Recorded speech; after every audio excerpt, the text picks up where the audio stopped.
Tornando sempre al libro, no? Abbiamo visto un attimo la copertina, poi uno normalmente prende il libro, la prima cosa che fa lo gira, inizia a leggere. E qui ci sono tutta una serie di domande, come prima Sabrina ha sottolineato. E io partirei nel chiedere a Tony da quella che sembra essere la domanda punto di partenza della ricerca, e cioè che cosa è la musica?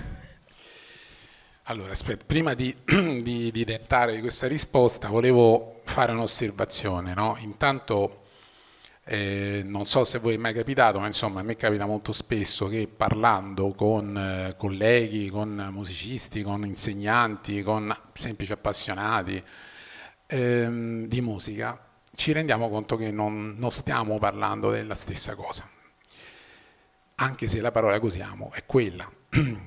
Per molti la musica appunto sono le note, il pentagramma, l'armonia, gli strumenti, il cantare, il suonare, eccetera, no?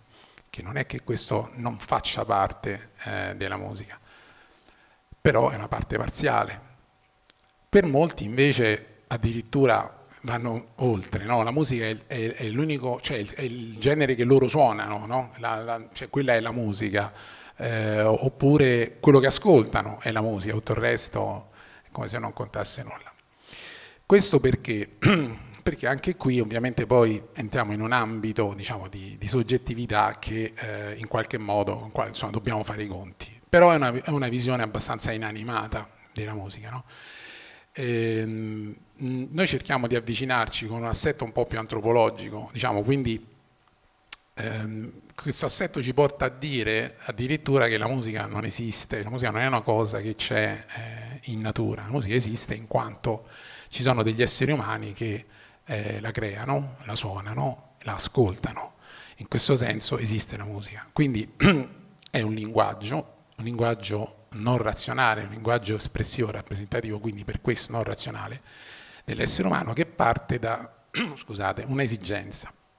Allora, questa comunicazione che poi avviene attraverso i suoni, io adesso sto sintetizzando, vi assicuro che nel libro è spiegato molto meglio. E questa comunicazione che avviene attraverso i suoni, diciamo, è possibile perché c'è in un certo senso diciamo, una corrispondenza, no? Cioè il linguaggio appartiene a tutti. Poi vi spiegheremo anche, cercherò anche di spiegare perché.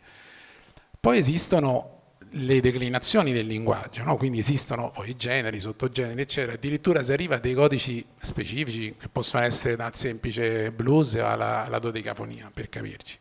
Ora, quello che, scusate, che stava, mi riprendo un attimo il discorso che stava facendo Pietro, dobbiamo lavorare molto di più, proprio per questo motivo, sul pensiero, dobbiamo cercare di formare appunto il pensiero.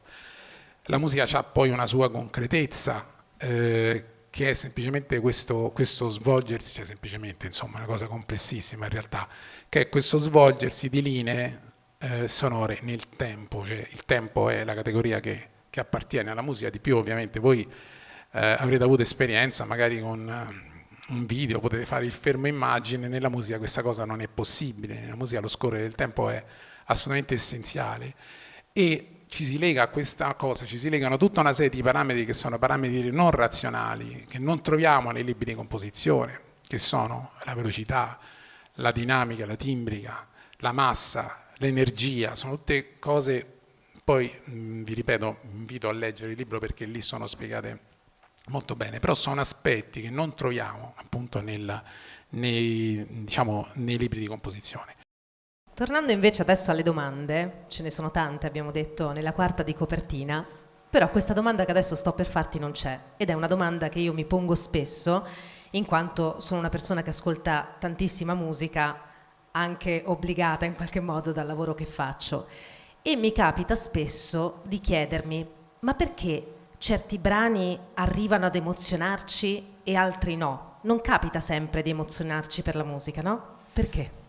No, non capita sempre, però diciamo intanto cerchiamo di capire perché capita, almeno quello così. Capita perché c'è questa capacità appunto dell'essere umano di reagire al suono, cioè di trasformare lo stimolo sonoro in qualcosa che poi definiamo diciamo, immagine, nel senso che non è una figura, non è un'immagine visiva, diciamo che è più uno stato psichico, no? Che poi magari tante volte chiamiamo sensazione, emozione, eccetera. E questa capacità ovviamente intanto è esclusiva dell'essere umano perché non riguarda insomma, gli animali, ma è possibile perché, come diciamo prima, c'è una condivisione del linguaggio, ma in questo caso vorrei anche andare un attimino oltre. C'è una condivisione dell'atto creativo, cioè vuol dire che l'atto creativo che fa, diciamo, l'autore, in quel caso il compositore, l'atto creativo che fa l'interprete per poter entrare in risonanza con l'atto creativo del compositore e quindi poi fare un certo tipo di interpretazione con un certo coinvolgimento affettivo, e l'atto creativo che fa l'ascoltatore, perché reagendo a questo stimolo sonoro produce una sua immagine. La musica non mette niente nelle persone, penso che questo sia chiaro, insomma, o se non è chiaro cerchiamo di chiarircelo, insomma, non è che la musica ti mette dentro una cosa, ognuno di noi reagisce con la propria dimensione interna. Chiaramente questo ci porta a riprendere il discorso della soggettività che abbiamo fatto prima, entrano in gioco fattori importanti come la sensibilità personale, che non è un aspetto secondario in questo senso. Per esempio noi ci lavoriamo molto su questo discorso della sensibilità, poi chi viene al laboratorio lo sa, e poi ci sono tutti gli altri aspetti culturali, quanto conosciamo della musica, cosa conosciamo, eccetera. Insomma, sono tante le cose, però la cosa importante da capire è che la creatività non è, cioè l'atto creativo non riguarda soltanto chi lo fa, l'atto creativo riguarda anche la persona che poi, diciamo, il fruitore, cioè la persona che si pone di fronte all'opera d'arte. Ora, per, diciamo, in qualche modo fare un esempio, capisco che poi questi esempi sono semplici, insomma, ma servono per riuscire a portare il discorso, insomma, a livelli comprensibili per tutti. Immaginiamo il linguaggio verbale, che è una cosa che tutti siamo abituati ad utilizzare.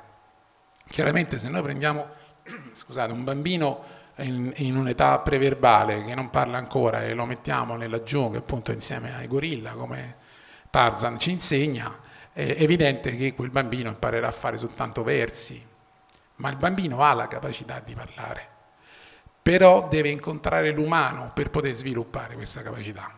Continuando nella metafora, se me lo consentite, spero che nessuno si arrabbi per questo, i bambini spesso incontrano negli insegnanti il gorilla, ecco, questo è il problema, no? Nel senso che gli fa fare ugu, ma non gli fa sviluppare questo linguaggio che in realtà tutti quanti hanno.